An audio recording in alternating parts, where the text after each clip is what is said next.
Hi everyone, हे बघा मी आज खूप दिवसांनी म्हणताय का खूप वर्षांनी मी आज कढी बनवली मुलांसाठी.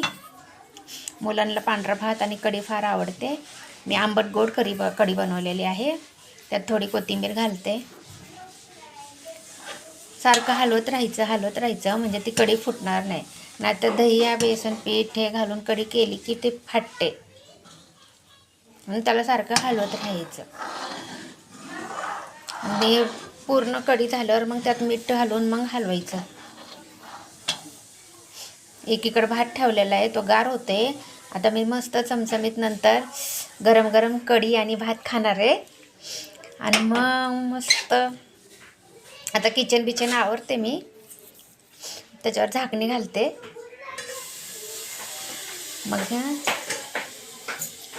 झाकणी घालून झाली. आता मग किचन थोडंफार आवरते मी. गॅस बंद करलाय. तर किचन साफ झालं की मग नंतर पांढऱ्या भातावर कुकर गार होतो पांढऱ्या भाताचा. मग मस्त पोहे यायच्या आधी मी टेस्ट करून बघते की कढी आणि भात कसा झालाय ते. मग तुम्हाला सांगते. Bye bye.